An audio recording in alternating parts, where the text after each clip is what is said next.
సిద్ధు గారు ఇక్కడండి ఇక్కడ sir sir మీరు ఇందాక నుంచి మాట్లాడుతుంది మీ డీజే టిల్లు ఫ్యామిలీ పిక్చర్ అండి. దేనికంటే అందరూ మా ఇంట్లో పిల్లలు ఇప్పుడు కూడా టీవీ ఆన్ చేసుకుని ప్రతిరోజు చూస్తున్నారు. Absolutely it's a family film. ఇది కూడా ఓకే. దీని గురించి కూడా నా క్వశ్చన్ ఏంటంటే, ఎందుకు మిమ్మల్ని రాధికాలు అంత ఇబ్బంది పెడుతున్నారు? ఎంతమంది రాధికాలు మిమ్మల్ని లైఫ్లో ఇబ్బంది పెట్టారు? సార్ ఇప్పుడు రియల్ అట్లా అది కూడా కష్టం, అట్లా కూడా తప్పు, అది కూడా కాదు, అది కూడా తప్పు, అలా కాదు సార్. ఇప్పుడు రాధికాలు ఫస్ట్ ఆఫ్ ఆల్ నన్ను ఇబ్బంది పెట్టట్లేదు సార్, టిల్లు గారిని ఇబ్బంది పెడుతున్నారు సార్. ఓకే, రెండోది ఏంటంటే సార్, ఇప్పుడు ఒకసారి మనసు విరిగితేనే ఇలాంటి సినిమాలు తీయగలుగుతాం సార్ మనం. అట్లా అన్నన్నిసార్లు విరిగిపోతే మొత్తానికి ఇంటికి వెళ్ళిపోతాను సార్ నేను. ఒకసారి విరిగాక బుద్ధి వచ్చి ఓకే ఇప్పుడు మనం ఉన్న ఫీలింగ్ అంతటిని కూడా మనం ఎలా ఆర్ట్ ఫామ్లో కన్వర్ట్ చేయాలని సినిమాలు రాసుకుంటూ తీస్తున్నాం అంతే సార్. ఒకసారి విరిగితే చాలు సార్, లైఫ్ లాంగ్ బుద్ధి వచ్చేస్తుంది. అనుపమ గారు, ఇందాక మీరు మాట్లాడుతూ ఇలాంటి క్యారెక్టర్ ఎందుకు చేశారంటే లిమిటేషన్స్ అని ఒక మాట వాడారు. లిమిటేషన్స్ అవన్నీ పక్కన పెట్టి చేశాను ఫస్ట్ టైం.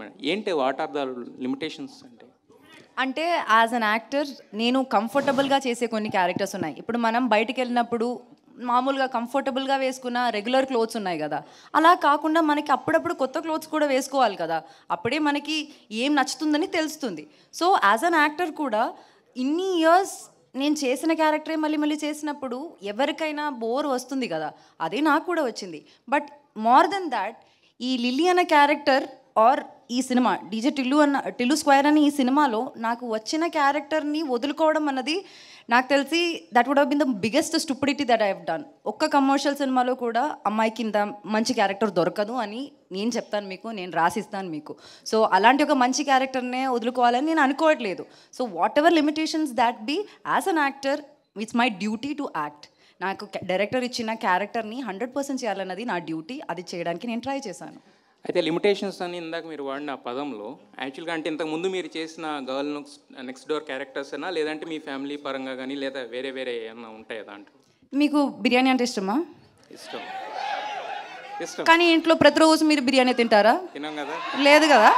అట్లాగే నేను కూడా ప్రతిరోజు బిర్యానీ తినాలని కోరుకోవట్లేదు. నాకు డిఫరెంట్ పులావ్ కావాలి, పులిహోర కావాలి, అన్నీ కావాలి, అంతే సార్. అస్సలు బిగినర్స్ మిస్టేక్స్ చేయట్లేదు సార్, ఆవిడ చాలా పగడబందిగా ప్లాన్ చేసుకుని వచ్చింది. అసలు నేనన్నా చేస్తానేమో బిగినర్స్ మిస్టేక్, కానీ ఇప్పుడు బనీను డ్రైవర్ రెండు లాగేటట్టు.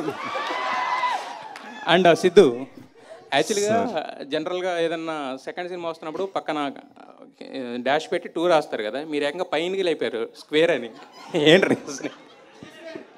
అంటే అదేమి అది యాక్చువల్లీ టైటిల్ త్రివిక్రమ్ గారు ఇచ్చారు సార్ మాకు ఐడియా. టిల్లు 2 అందామా, టిల్లు అందామా, టిల్లు బ్యాక్, టిల్లు రిటర్న్స్, ఇవన్నీ రొటీన్గా ఉంటే టిల్లు స్క్వేర్ అందామయ్యా అన్నారు ఒక రోజు ఆయన. అంటే బాగుంది సార్ అని బాగుంది గురించి. వంశీ గారు, లాస్ట్ టైము యాక్చువల్గా డీజే టిల్లు ట్రైలర్ లాంచ్ మిమ్మల్ని ఎవరు అడిగారు, ఇది మీ బయోపిక్ అంటే తప్పే ఉందన్నారు కదా, మరి సో ఈ టిల్లు స్క్వేర్కి మీరు ఏమైనా యాడింగ్స్ ఏమైనా ఉన్నాయా మీ దగ్గర నుంచి? అంటే అప్పటికి సిద్ధు తను అన్నప్పుడు సిద్ధు కదా, ఇప్పుడు సూపర్ స్టార్ కదా, అందుకని ఇంకా మన దీనికి ఏం యాడింగ్స్ అవసరం అని తనే చేసుకుంటాడు. వంశీ ఆయన బయోపిక్ అనుకోవచ్చా? ఇది సిద్ధు గారు బయోపిక్ అనుకోవచ్చా? సిద్ధు చెప్పినట్టు లవ్ ఫెయిల్యూర్ అయిన ప్రతి కుర్రోడి బయోపిక్ ఇది. అట్లుంటుంది మనతోని.